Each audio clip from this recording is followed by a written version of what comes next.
Hello friends, हमने last video में पढ़ा था अबाउट फैराडेज एक्सपेरिमेंट। उसमें मैंने आपको बताया था कि एक इंड्यूस्ड ईएमएफ प्रोड्यूस होती है एंड मैंने आपको बोला था कि हम नेक्स्ट वीडियो में फॉर्मूला पढ़ेंगे उस इंड्यूस्ड ईएमएफ का। तो मैं आ गई हूँ आपको फॉर्मूला पढ़ाने इंड्यूस्ड ईएमएफ का। My name is Arshpreet and आज हम स्टडी करने वाले हैं Faraday's law of electromagnetic induction. इसने दो लॉज दिए थे फैराडे ने, first law and second law.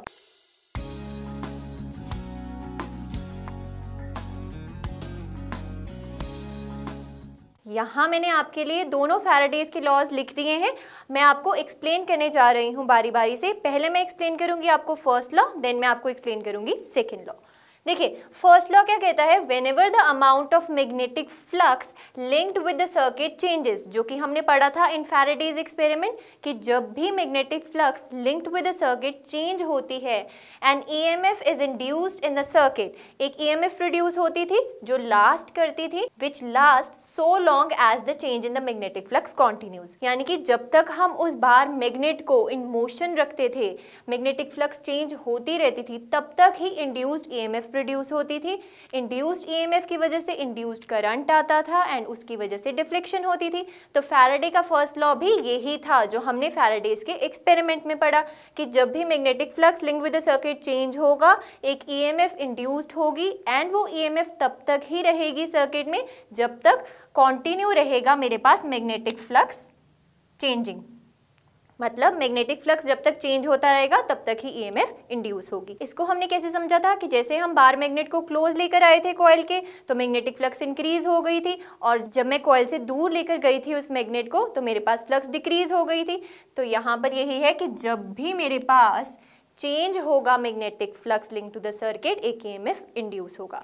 Second law क्या कहता है फैराडे का, देखिए, the magnitude of the EMF. अब बात आ गई उसकी जो मैंने आपको लास्ट वीडियो के एंड में बोला था कि मैं आपको आज की वीडियो में पढ़ाऊंगी magnitude of that induced EMF. Second law of Faraday ने क्या बोला, the magnitude of the EMF induced in the circuit is directly proportional to. ये जहाँ पे मैंने आपको स्टार्स लगा कर दिए हैं, इसका मतलब ये बहुत इंपॉर्टेंट पॉइंट्स हैं, आपको ये याद रखना है।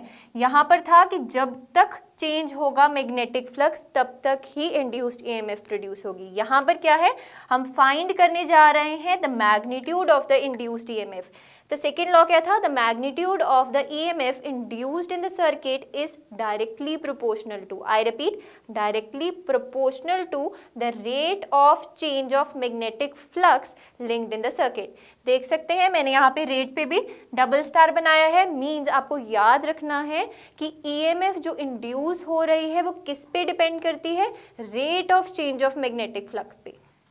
यानी कि जो ईएमएफ है दैट इज इलेक्ट्रोमैग्नेटिक फोर्स, ये किस पे डिपेंड कर रही है, rate of change of magnetic flux. अब इसको हम इन डिटेल पढ़ते हैं आगे। चलिए, तो हमने फैराडेज के सेकेंड लॉ से क्या स्टडी किया, that EMF induced in a circuit is directly proportional to the rate of change of magnetic flux. Suppose हम ले लेते हैं किसी टाइम t1 पे सर्किट का फ्लक्स था φ1 एंड किसी टाइम t2 पे सर्किट का फ्लक्स था φ2, then rate of change of magnetic flux मैंने शॉर्ट फॉर्म लिखी है, आई होप आप सब समझ जाएंगे। This means rate of change of magnetic flux, this is equal to φ2 minus φ1 divided by t2 minus t1। Let us take t2 minus t1 is equals to small t. Suppose मैं ले लेती हूँ t2 minus t1 is equals to small t. तो मेरे पास ये क्या आ जाएगा, φ2 minus φ1 divided by t। तो यहाँ से मेरे पास EMF की वैल्यू क्या आ जाएगी, EMF, इसका सिंबल रहता है E, is directly proportional to φ2 minus φ1 divided by t, that is change in magnetic flux, that is rate of change of magnetic flux। Time भी आ रहा है ना, तो मतलब rate of change of magnetic flux। इसका क्या मतलब है, हमने लास्ट एक्सपेरिमेंट में पढ़ा था लास्ट वीडियो में मैंने आपको पढ़ाया था कि अगर बार मैग्नेट को बहुत तेज़ी से मूव किया जाता है तो डिफ्लेक्शन हमें ग्रेटर मिल रही थी गैल्वानोमीटर में, तो वही रेट की यहाँ पर बात हो रही है कि कितना फास्ट या कितना स्लो मूव किया गया है मैग्नेट को। तो यहाँ पर मैं जब प्रोपोर्शनैलिटी साइन हटाऊंगी तो मेरे पास आ जाएगा EMF is equals to K phi2 minus phi1 by T।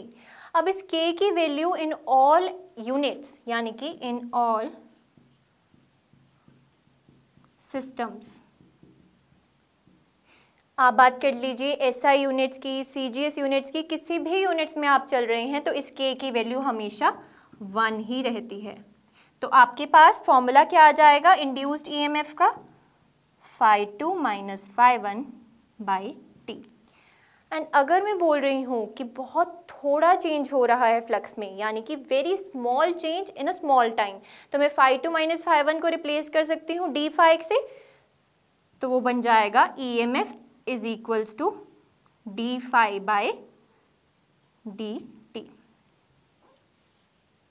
यानी कि बहुत small change in flux in very small time is known as induced EMF। I repeat, induced EMF which is equals to d phi by dt। यहाँ पर मैंने सिर्फ अभी बात करी है मैग्नीट्यूड की, एंड इस वैल्यू को हम बोलते हैं इंस्टेंटेनियस इंड्यूस्ड EMF। अगर मैं इसका प्रॉपर एक्सप्रेशन लिखूं तो इसका एक्सप्रेशन आता है minus d phi by dt। अब ये माइनस साइन कहाँ से आ गया? इस माइनस साइन का क्या मतलब है ये अभी हम समझेंगे आगे इन लेंज लॉ। लेंज लॉ में मैं आपको पढ़ाऊंगी कि ये माइनस साइन कहाँ से आया। अभी के लिए आप ये समझिए कि ये माइनस साइन का मतलब क्या है कि ये जो EMF इंड्यूस हो रहा है, यानी कि EMF की वजह से जो करंट इंड्यूस हो रहा है वो हमेशा ऑपोजिट डायरेक्शन में रहता है to the change in magnetic flux. मतलब वो हमेशा अपोज करता है to the cause producing it. Magnetic flux की चेंज की वजह से ही इंड्यूस्ड करंट प्रोड्यूस हुआ था, और जब वो प्रोड्यूस हो गया तो वो अपनी डायरेक्शन इस तरह रखता है कि वो हमेशा अपोज करता है to the cause producing that current. तो ये माइनस साइन उसकी वजह से आया है। ठीक है, अब हम आगे पढ़ेंगे about average induced EMF। Average induced EMF क्या होता है? इसका एक्सप्रेशन रहता है EMF is equals to minus del phi by del t. I hope आप सबको ये टर्म्स क्लियर हैं। एवरेज, इंस्टेंटेनियस, ये हम क्लास +1 से पढ़ते आ रहे हैं इन टर्म्स के बीच का डिफरेंस। अब देखिए, ये मैंने आपको जो अभी तक बात करी, ये बात करी थी कि अगर मेरे पास सिर्फ एक कॉइल हो, बट आपने एक्सपेरिमेंट में देखा था, मैंने आपको लास्ट वीडियो में पढ़ाया था, उसमें तो नंबर ऑफ कॉइल्स थे। तो अगर n नंबर ऑफ कॉइल्स हो हमारे पास, अगर n नंबर ऑफ कॉइल्स हो लाइक दिस, तो इस केस में मेरे पास EMF की वैल्यू क्या आ जाएगी? EMF is equals to minus n del phi by del t. ये आती है एवरेज की वैल्यू, एवरेज इंड्यूस्ड EMF की वैल्यू। अगर मैंने बात करनी है इंस्टेंटेनियस इंड्यूस्ड EMF की वैल्यू, तो वो क्या हो जाएगी? EMF is equals to minus n d phi by d t. n यहाँ पे क्या रहता है? Number of turns in the coil. अब आपके पास EMF आ गया, इंड्यूस्ड EMF आ गया, तो आप इंड्यूस्ड करंट की वैल्यू भी फाइंड कर सकते हैं simply using Ohm's law. Ohm's law के अकॉर्डिंगली आपको पता है V is equals to IR। यहाँ पर V क्या है हमारे पास? इंड्यूस्ड EMF है। तो इंड्यूस्ड करंट की वैल्यू हो जाएगी EMF divided by R। EMF की आपके पास वैल्यू क्या है? ये वाली, दैट इज एवरेज EMF की आपके पास वैल्यू क्या है? Minus n del phi by del t. इसकी वैल्यू को आप यहाँ पे सब्स्टिट्यूट करेंगे, minus n del phi by del t divided by R। ये आपके पास एक्सप्रेशन आ जाएगा of induced current. This is induced current and this is induced EMF.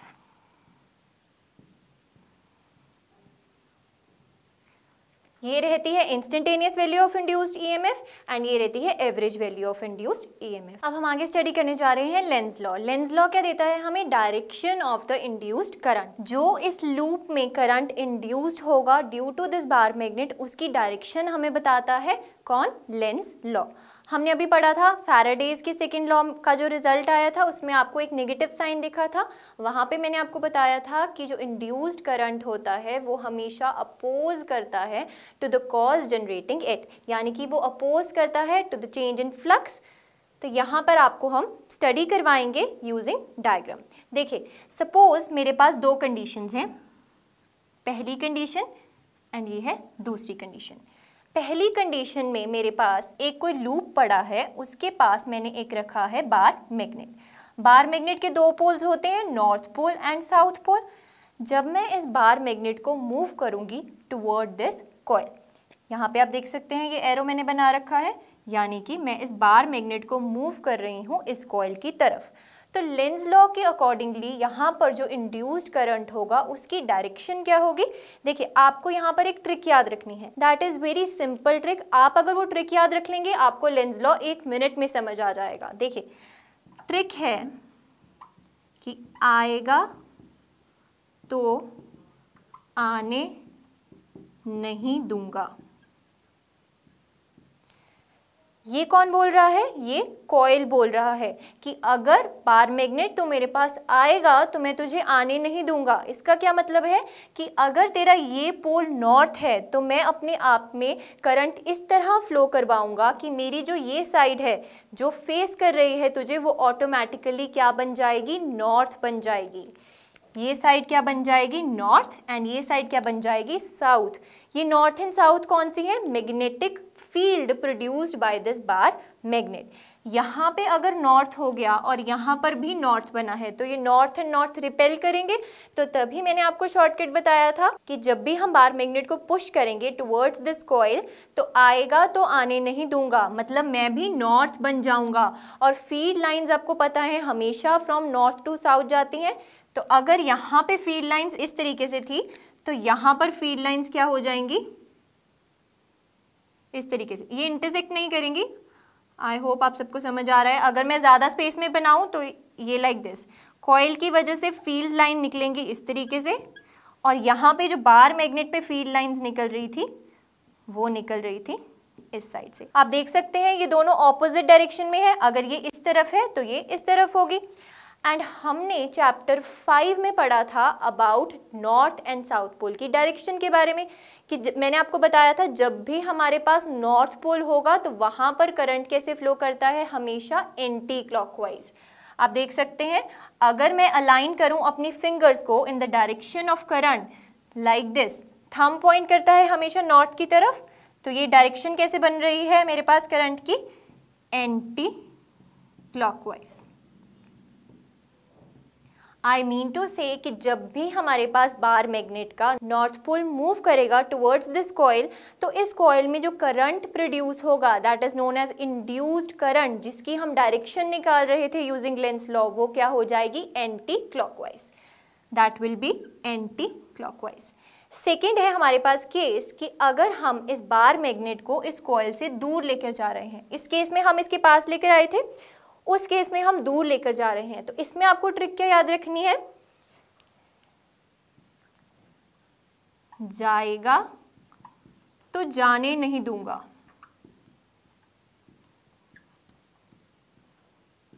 Means कि अगर वो बार मैग्नेट इससे दूर जाना चाहेगा तो ये कॉइल इसको दूर नहीं जाने देगा।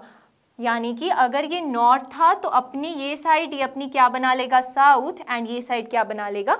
नॉर्थ बना लेगा। तो आपको हमेशा ये याद रखना है शॉर्टकट्स कि आएगा तो आने नहीं दूंगा। अगर बार मैग्नेट तो मेरी तरफ अप्रोच कर रहा है तो मैं अपनी इस साइड को क्या बना लूँगा? नॉर्थ। यानी कि नॉर्थ नॉर्थ रिपेल करेंगे, यहाँ पर इफेक्ट होगा रिपल्शन का, एंड करंट जो होगा वो फ्लो करेगा एंटी क्लॉकवाइज। एंड यहाँ पर इस केस में मेरे पास क्या है? जाएगा तो जाने नहीं दूंगा। अगर तू मेरे से दूर जा रहा है, यानी कि अगर ये नॉर्थ पोल था तो मैं यहाँ पर क्या बिल्ड कर लूँगा? अपना south pole. And north and south pole हमेशा क्या करते हैं? अट्रैक्ट करते हैं, तो ये इसको मूव रखेगा इस साइड को। ये इसमें इफेक्ट करेगा अट्रैक्शन का।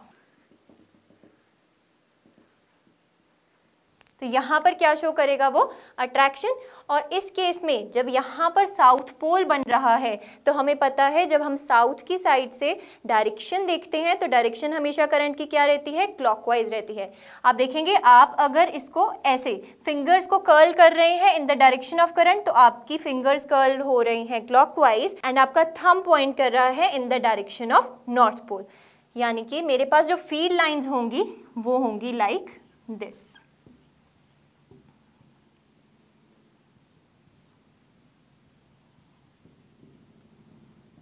तो आप देख सकते हैं जो मैंने ये फील्ड लाइंस बनाई हैं ये बनाई हैं due to this coil and इसकी डायरेक्शन देखिए ध्यान से। अगर इसकी डायरेक्शन थी इस साइड तो जो इसमें से फील्ड लाइंस निकल रही हैं वो भी कौन सी डायरेक्शन में जा रही हैं, इसी साइड, यानी कि ये इसको सपोर्ट कर रही हैं। ठीक है, तो मेरे पास इस केस में क्या हो जाएगा, अट्रैक्शन जाएगा तो जाने नहीं दूंगा। यहाँ पर क्या हो जाएगा, रिपल्शन, दैट इज आएगा तो आने नहीं दूंगा।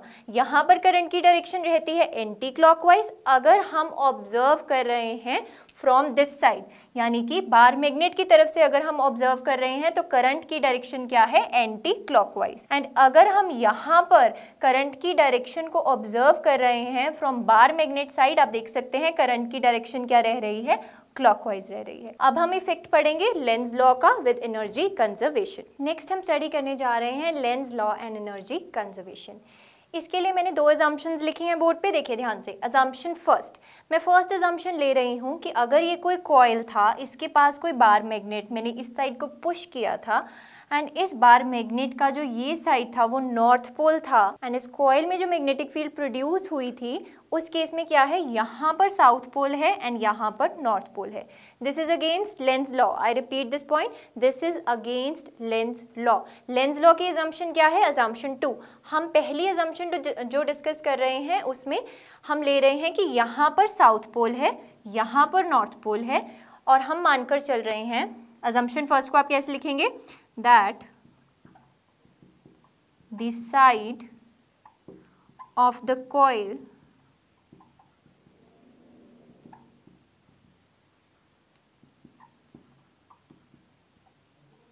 facing bar magnet is acting like south। यानी कि ये जो फेस है कॉइल का वो एक्ट कर रहा है एज अ साउथ। तो अब इसमें ध्यान से सोच के देखिए, अगर मेरे पास ये सिचुएशन है तो इस केस में क्या होगा, अगर मैं बार मैग्नेट को बिल्कुल जेंटली पुश करूंगी लाइक दिस, तो ये बार मैग्नेट यहाँ पर नॉर्थ है, यहाँ पर साउथ है, तो ये तो भागा चला जाएगा इस कॉइल की तरफ, यानी कि बहुत स्पीड से जाएगा इसकी तरफ, यानी कि बहुत स्पीड से अट्रैक्ट होगा। आई रिपीट, अट्रैक्शन होगी इसमें एंड इसकी वेलोसिटी इंक्रीज हो जाएगी सिर्फ एक जेंटल पुश करने से। वेलोसिटी इंक्रीज हो रही है तो मतलब काइनेटिक एनर्जी भी क्या हो जाएगी, इंक्रीज हो जाएगी। तो यहाँ से आपको क्या पता चला कि आपने बिल्कुल थोड़ी सी एनर्जी लगाई, मतलब निग्लिजिबल एनर्जी आप लगा रहे हैं, निग्लिजिबल आप वर्क डन कर रहे हैं, बट आपको क्या मिल रहा है, बहुत ज़्यादा एनर्जी मिल रही है यहाँ पर, क्योंकि यहाँ पर V की वैल्यू इंक्रीज हो गई है जिसकी वजह से काइनेटिक एनर्जी की वैल्यू इंक्रीज हो रही है। And this is against law of conservation of energy, because according to law of conservation of energy हमें पता है energy can neither be created nor be destroyed, it can only be transformed from one form to the another form. तो initially अगर हम यहाँ पर कोई energy लगा ही नहीं रहे तो जो हमें फाइनल सर्किट में इलेक्ट्रिकल एनर्जी प्रोड्यूस होकर मिल रही है वो एनर्जी कहाँ से आ रही है, this case is not possible because this is against conservation law of energy. अब हम चलते हैं सेकेंड एग्जाम्पशन की तरफ। Second exemption is according to Lenz law.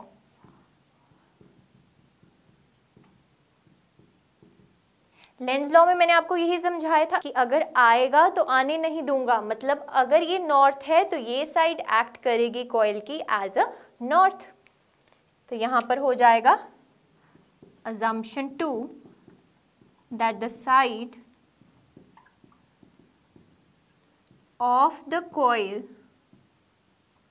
facing the bar magnet acts as a not, acts as not.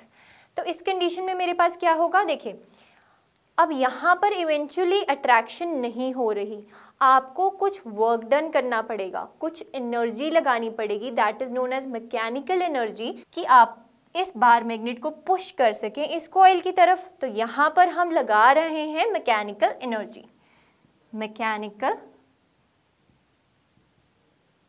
Energy. And जितनी mechanical energy हम लगा रहे हैं to move this bar magnet towards this coil, उतनी mechanical energy convert होकर मिलेगी हमें किस फॉर्म में, इंड्यूस्ड करंट की फॉर्म में, दैट इज इलेक्ट्रिकल एनर्जी की फॉर्म में। यानी कि हमारी कन्वर्ट हो गई mechanical energy into electrical energy. And this follows the energy conservation law, because conservation law के अकॉर्डिंगली क्या था हमारे पास, एनर्जी कैन बी ट्रांसफर्ड, यहाँ पर क्रिएट नहीं हो रही, यहाँ पर सिर्फ ट्रांसफर हो रही है from mechanical energy to electrical energy. This is very important point. अब हमने फाइंड कर लिया लेंज लॉ से डायरेक्शन ऑफ करंट, एंड हमारे पास एक और मेथड होता है करंट की डायरेक्शन निकालने का, that is Fleming's right hand rule. अब हम डिस्कस करने जा रहे हैं Fleming's right hand rule. Fleming's right hand rule क्या कहता है, अगर मैं अपनी राइट हैंड की first finger, middle finger and thumb को परपेंडिकुलरली अलाइन कर रही हूँ like this, like this, thumb क्या देता है हमें, direction of motion of conductor, first finger हमें क्या देती है, direction of magnetic field, and जो मिडिल फिंगर होगी वो हमें देगी डायरेक्शन ऑफ करंट।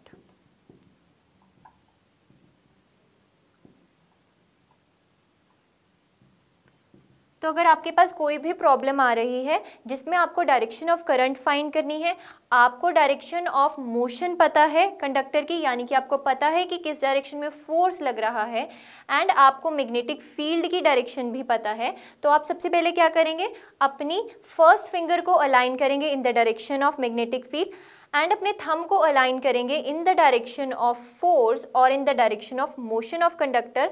तो जो मिडिल फिंगर होगी वो आपको ऑटोमेटिकली देगी डायरेक्शन ऑफ करंट, एंड जो यहाँ से हमारे पास डायरेक्शन ऑफ करंट आएगी that will be the same direction which we have studied in Lenz law.